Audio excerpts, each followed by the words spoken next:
ಎಲ್ಲ ರೈತ ಬಾಂಧವರಿಗೂ ಕೃಷಿ ಮೇಳ 2024ಕ್ಕೆ ಸ್ವಾಗತ. ನನ್ನ ಹೆಸರು ಚಂದನ. ನಾನು ಇಲ್ಲಿ PhD ವಿದ್ಯಾರ್ಥಿ. ಇಲ್ಲಿ ನೀವು ನೋಡ್ತಿರೋದು ಸಸ್ಯ ರೋಗಶಾಸ್ತ್ರ ವಿಭಾಗ. ಇದರಲ್ಲಿ ಒಂದು ಇಂಪಾರ್ಟೆಂಟ್ ಅಂಶ ಅಂದ್ರೆ ಜಂತು ಹುಳು ಶಾಸ್ತ್ರ. ಇಲ್ಲಿ ನೀವು ಯಾವ್ದ್ಯಾವ್ದು ನೋಡ್ತಿದ್ದೀರಾ ಇದೆಲ್ಲ ಜಂತು ಹುಳುಗಳಿಂದ ಆಗಿರುವಂತಹ ರೋಗಗಳು. ಇಲ್ಲಿ ನೀವು ನೋಡ್ತಿರೋ ಬೇರುಗಳೆಲ್ಲ ರೋಗ ಆಗಿರೋದು. ಈ ಜಂತು ಹುಳುಗಳು ಮಣ್ಣಲ್ಲಿರುತ್ತೆ. ಯಾವಾಗ ನೀವು ನಿಮ್ಮ ಬೆಳೆಗಳನ್ನು ಹಾಕ್ತೀರಾ ಅದು ಬಂದ್ಬಿಟ್ಟು ರೋಗಗಳನ್ನ ಇನ್ಫೆಕ್ಟ್ ಮಾಡುತ್ತೆ. ಈ ಬೇರುಗಳಿಗೆ ಯಾವಾಗ ಬಂದು ಜಂತು ಹುಳುಗಳು ಅಟ್ಯಾಕ್ ಮಾಡುತ್ತೆ ಅವಾಗ ಬೇರುಗಳ ಮೇಲೆ ಗಂಟಾಗುತ್ತೆ. ಅದಕ್ಕೆ ನಾವು ಗಂಟು ರೋಗ ಅಂತ ಹೇಳ್ತೀವಿ. ಸೊ ಈ ಗಂಟು ರೋಗ ಜಂತು ಹುಳುಗಳಿಂದ ಆಗುತ್ತೆ. ನಾವಿಲ್ಲಿ ಹೇಗೆ ನೋಡ್ತಿದೀವಿ ಇದೆರಡು ಒಂದೇ ಸೀಬೆ ಗಿಡಗಳು, ಆದ್ರೆ ಇಲ್ಲಿ ತುಂಬಾ ವ್ಯತ್ಯಾಸ ಇದೆ. ಒಂದು ಗಿಡ ತುಂಬಾ ಆರೋಗ್ಯವಾಗಿದೆ ಯಾಕಂದ್ರೆ ಇದರಲ್ಲಿ ಜಂತು ಹುಳುಗಳು ಇಲ್ಲ.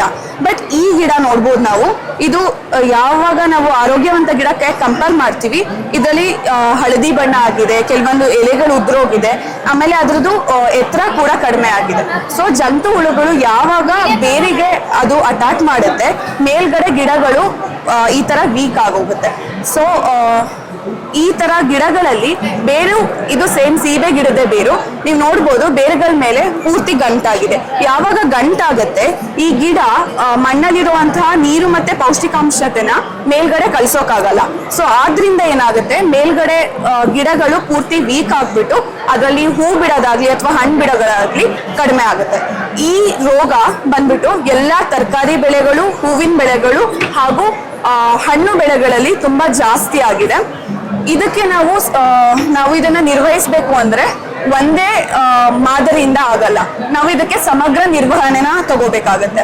ಸೊ ಮೊದಲನೇದಾಗಿ ನಾವು ಯಾವಾಗ ಬೆಳೆನ ನಾಟಿ ಮಾಡಕ್ ಹೋಗ್ತೀವಿ ಅದಕ್ಕಿಂತ ಮುಂಚೆ ನಾವು ನೀಟಾಗಿ ಅದನ್ನ ಉಳಿಸಿ, ಇನ್ ಕೇಸ್ ಮೊದ್ಲೇನೆ ಇದರಲ್ಲಿ ಈ ತರ ರೋಗ ಇದೆ ಅಂತ ನಮಗೆ ಗೊತ್ತಿದ್ರೆ ನಾವು ಕೆಲವೊಂದು ಪ್ರಿಕಾಷನ್ಸ್ ನ ತಗೋಬೇಕಾಗತ್ತೆ.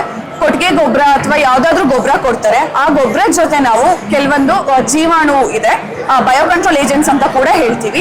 ಅದರಲ್ಲಿ ತುಂಬಾ ಫೇಮಸ್ ಆಗಿರುವಂತದಂದ್ರೆ ಟ್ರೈಕೋಡರ್ಮಾ ಅಂತ ಹೇಳ್ತೀವಿ. ಆ ಟ್ರೈಕೋಡರ್ಮಾ ತರಾನೇ ಈ ಜಂತು ಹುಳುಗಳಿಗಂತಾನೆ ಪರ್ಟಿಕ್ಯುಲರ್ ಆಗಿ ಒಂದು ಜೀವಿ ಇದೆ, ಅದಕ್ಕೆ ನಾವು ಪೆಸಿಲೋಮೈಸಿಸ್ ಲಿನಾಸಿನಸ್ ಅಂತ ಕರಿತೀವಿ. ಅದನ್ನ ನಾವು ಗೊಬ್ಬರದ ಜೊತೆ ಮಿಕ್ಸ್ ಮಾಡಿ ನಾಟಿ ಆಗೋಕ್ಕಿಂತ ಮುಂಚೆ ಇಡೀ ನಿಮ್ಮ ಹೊಲದಲ್ಲಿ ಹರಡಿ ಆಮೇಲೆ ನಾಟಿ ಮಾಡಿದ್ರೆ ಎಷ್ಟೋ ಜಂತು ಹುಳದ್ದು ಪ್ರಮಾಣ ಕಡಿಮೆ ಆಗ್ತಾ ಹೋಗುತ್ತೆ. ಅದ್ರ ಜೊತೆ ಬೇರೆದು ಈ ಚೆಂಡು ಬರುತ್ತೆ, ಚೆಂಡುನು ಮಧ್ಯದಲ್ಲಿ ನಾಟಿ ಮಾಡ್ಕೊಳ್ತಾ ಹೋಗ್ಬೋದು. ಯಾಕಂದ್ರೆ ನಾನು ಯಾವ್ದು ಈ ಟ್ರೈಕೋಡರ್ಮಾ ಅಂತ ಹೇಳ್ತಿದೆ ಇದೇನೆ, ಇದು ನಮ್ದು ಈ GKVK ಈ ಸಸ್ಯ ರೋಗಶಾಸ್ತ್ರ ವಿಭಾಗದಲ್ಲೇ ಮಾಡಿರುವಂತಹ ಟ್ರೈಕೋಡರ್ಮಾ. ಇದು ನಮ್ಮಲ್ಲಿ ಲಿಕ್ವಿಡ್ ಫಾರ್ಮ್ ಅಲ್ಲೂ ಸಿಗುತ್ತೆ ಮತ್ತೆ ಪೌಡರ್ ಫಾರ್ಮ್ ಅಲ್ಲೂ ಸಿಗುತ್ತೆ.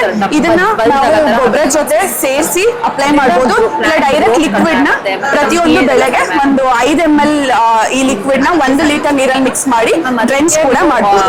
ಈ ತರ ಟ್ರೈಕೋಡರ್ಮಾ ಇದೆ. ಈ ಜೀವಿಗಳನ್ನ ಸೇರಿಸಿ ಗೊಬ್ಬರ ಜೊತೆ ಕೊಡ್ಬೋದು. ಅದ್ರ ಜೊತೆ ಈ ಚೆಂಡು ಏನ್ ಬರುತ್ತೆ ಅದನ್ನ ಇಂಟರ್ ಕ್ರಾಪ್ ಮಾಡ್ತಾ ಅದು ಅದ್ರ ಬೇರಲ್ಲಿ ಕೆಲವೊಂದು ಕೆಮಿಕಲ್ಸ್ ನ ರಿಲೀಸ್ ಮಾಡುತ್ತೆ. ಸೊ ಅದರಿಂದ ನೆಮಟೋಡ್ಸ್ ಕೂಡ ಅಥವಾ ಜಂತು ಹುಳು ಅಂತ ಏನ್ ಹೇಳ್ತೀವಿ ಅದು ರಿಪೆಲ್ ಆಗುತ್ತೆ.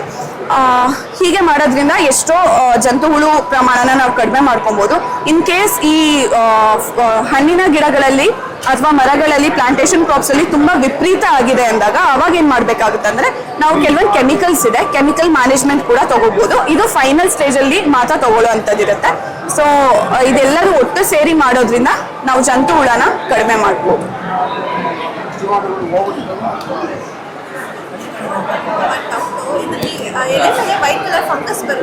ಅದಕ್ಕೆ ನೀಮ್ ಆಯಿಲ್ ಹೊಡಿರಿ ಮ್ಯಾಮ್.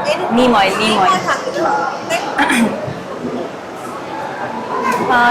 ಸಮಗ್ರ ಕೃಷಿ ಪದ್ಧತಿಯಲ್ಲಿ ಒಂದು ಪ್ರಮುಖವಾದದ್ದಂದ್ರೆ ಜೈವಿಕ ರೋಗ ನಿರೋಧಕ ಜೀವಾಣುಗಳು. ಇದನ್ನ ನಮ್ಮ ಲ್ಯಾಬ್ರೇಟರಿಲೇ ತಯಾರಿ ಮಾಡಿ ಫಾರ್ಮರ್ಸ್ಗೆ ಮಾರಾಟ ಮಾಡಲಾಗಿದೆ. ಈಗ ನಾವು ನೋಡಿರ್ತೀವಿ ಸಮಗ್ರ ಕೃಷಿ ಹತೋಟಿಯಿಂದ ಮಾತ್ರ ನಾವು ಈಗ ಈ ರೋಗಗಳನ್ನ ನಿಯಂತ್ರಿಸಬಹುದು. ಬರೀ ಒಂದೇ ಒಂದು ಕೆಮಿಕಲ್ ಮೆಥಡ್ ಆಗಿ ಅಥವಾ ಕಲ್ಚರಲ್ ಮೆಥಡ್ಸ್ ಇಂದ ಯಾವುದೇ ರೋಗ ನಿಯಂತ್ರಣ ಆಗ್ತಿಲ್ಲ. ಹಂಗಾಗಿ ನಮ್ಮ ಲ್ಯಾಬ್ರೇಟರಿಲೇ ಟ್ರೈಕೋಡರ್ಮಾ ಅಂತ ಒಂದು ಜೀವಾಣು ಇದು ನಮ್ಮ ರೋಗವನ್ನು ತಡೆಗಟ್ಟುತ್ತೆ, ಹರಡದಿರೋ ತರ ತಡೆಗಟ್ಟುತ್ತೆ. ಫಾರ್ ಎಕ್ಸಾಂಪಲ್ ಇದು ಒಂದು ರೋಗ ಕಾಸ್ ಮಾಡೋ ಜೀವಾಣು ಫ್ಯೂಸೇರಿಯಂ ಅಂತ. ಇದು ನಾವು ಕೊಡ್ತಾ ಇರೋ ಟ್ರೈಕೋಡರ್ಮಾ. ಈ ಜೀವಾಣು ಈ ರೋಗನ ಬೆಳೆದಿಲ್ದಿರೋ ತರ ತಡೆಗಟ್ಟುತ್ತೆ. ಈ ತರ ಇಂಟರ್ವೋವನ್ ಮಾಡಿ ಅದು ಫರ್ದರ್ ಸ್ಪ್ರೆಡ್ ಆಗದಿಲ್ದಿರೋ ತರ ತಡೆಗಟ್ಟುತ್ತೆ. ಇದನ್ನ ನಾವು ಲ್ಯಾಬ್ರೇಟರಿಲಿ ಪ್ರಿಪೇರ್ ಮಾಡಿ ಮಾರಲಾಗಿದೆ. 1 ಲೀಟರ್ ನೀರಿಗೆ 4 ರಿಂದ 5 ml ಅಂತ ಹಾಕಿ ಸಿಂಪಡಣೆ ಮಾಡಬಹುದು. ಅಥವಾ ಗಿಡ ತುಂಬಾ ದೊಡ್ಡದಾಗಿದ್ರೆ ಭೂಮಿ ಸುತ್ತ ಪಾತಿ ಮಾಡಿ ಹಾಕ್ಬೋದು. ಈಗ ನಿಮ್ಮಲ್ಲಿ ಕಾಂಪೋಸ್ಟ್, ವರ್ಮಿ ಕಾಂಪೋಸ್ಟ್ ಆ ತರ ಏನಾದ್ರು ಇದ್ರೆ ಪೌಡರ್ ಫಾರ್ಮುಲೇಷನ್ ಅಲ್ಲಿ ಇದೆ.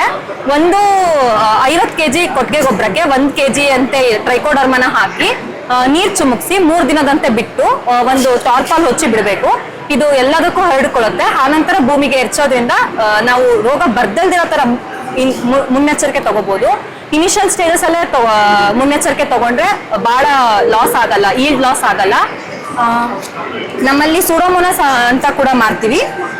ಇದು ದುಂಡಾಣುವಿಂದ ಬರೋ ರೋಗನ ತಡೆಗಟ್ಟುತ್ತೆ. ಇದು ಶಿಲೀಂಧ್ರದಿಂದ ಬರೋ ರೋಗಗಳನ್ನು ತಡೆಗಟ್ಟುತ್ತೆ. ಇದನ್ನ ನೀವು ಹಂಗೆ ಕೂಡ ಹಾಕ್ಬೋದು, ಇಲ್ಲ ಕಾಂಪೋಸ್ಟ್ ಅಥವಾ ಯಾವುದೇ ಹಿಂಡಿ, ಹೊಂಗೆ ಹಿಂಡಿ ಅಥವಾ ಬೇವಿನ ಹಿಂಡಿ ಜೊತೆ ಮಿಕ್ಸ್ ಮಾಡಿ ಕೂಡ ಹಾಕ್ಬೋದು.